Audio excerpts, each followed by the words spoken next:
नमस्कार दोस्तों, आज हम आपको बृहस्पति देव की अति प्राचीन कथा के बारे में बताएंगे। यह कथा आपको हर बृहस्पतिवार जरूर सुननी चाहिए। इससे हमारे सारे आर्थिक, शारीरिक और मानसिक कष्ट दूर होते हैं। चलिए शुरू करते हैं। प्राचीन काल में एक ब्राह्मण था। वह बड़ा ही निर्धन था। उसकी कोई संतान नहीं थी। उसकी स्त्री भी बड़ी मलिनता के साथ रहती, न स्नान करती, न किसी देवता की पूजा करती। ब्राह्मण को भी ऐसा करने से मना करती, परंतु ब्राह्मण भक्त प्रभु की भक्ति में लीन रहता था। एक दिन भगवान की कृपा से उसके घर कन्या का जन्म हुआ। ब्राह्मण कन्या के जन्म से अति दुखी हुआ। धीरे धीरे कन्या बड़ी होने लगी। प्रातःकाल उठकर विष्णु भगवान का पूजन करती, फिर पाठशाला जाती तो मुट्ठी भर जौ ले जाती और पाठशाला के मार्ग में डालती हुई जाती। जब लौटती तो वह जौ स्वर्ण की हो जाती। उन स्वर्ण के जौ को बीन कर ले आती थी। एक दिन वह कन्या स्वर्ण के जौ को साफ कर रही थी। उसकी माँ ने देखा और कहा, बेटी, सोने के जौ को साफ करने के लिए सोने का सूप होना चाहिए। अगले दिन बृहस्पतिवार था। कन्या ने बृहस्पति देव से प्रार्थना की कि हे प्रभु, अगर मैंने सच्चे मन से आपकी पूजा की हो तो मुझे सोने का सूप प्रदान करें। भगवान ने उसकी प्रार्थना स्वीकार कर ली। अगले दिन जब वह रोज की तरह जौ को पाठशाला के मार्ग में डालते हुए जा रही थी और लौटकर जब इन जौ को बीन रही थी तो उसे भगवान की कृपा से सोने का सूप मिला। उसे वह घर ले आई।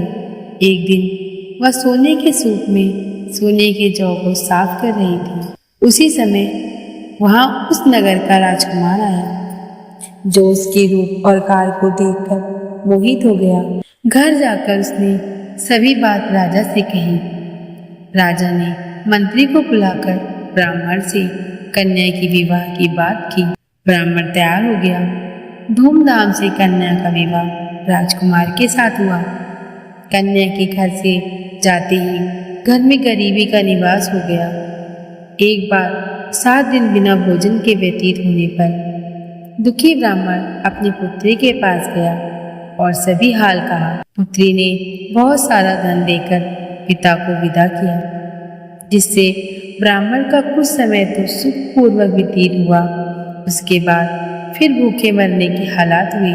ब्राह्मण अपनी पुत्री के पास गया तो पुत्री ने कहा, पिताजी, आप माँ को कुछ दिनों के लिए यहाँ छोड़ दीजिए। मैं उन्हें विधि बताऊंगी जिससे गरीबी दूर होती है। ब्राह्मण ने कहा, तेरी माँ का फूहड़पन नष्ट हो तो हमारी गरीबी भी मिट जाए।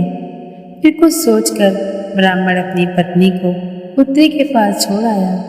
पुत्री ने माँ को समझाया, माँ, प्रातःकाल उठकर स्नान करके विष्णु भगवान का पूजन किया करो, बाद में कोई अन्य कार्य किया करो।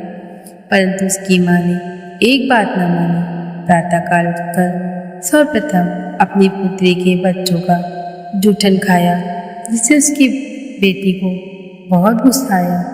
उसने एक कोठरी में सारा सामान निकाला और उसमें अपनी माँ को बंद कर दिया। प्रातःकाल उसमें से माँ को निकालकर स्नान आदि कराकर पूजन कराया, जिससे उसकी माँ की बुद्धि ठीक हो गई। फिर वह प्रत्येक बृहस्पतिवार को विष्णु भगवान का पूजन करने लगी। इस व्रत के प्रभाव से वह बेपुत्रवती हुई और धन धान से संपन्न हुई। इस प्रकार जो इस कथा को सुनता और पढ़ता है, उसे गुरुदेव बृहस्पति धन धान और पुत्र से संपन्न करते हैं।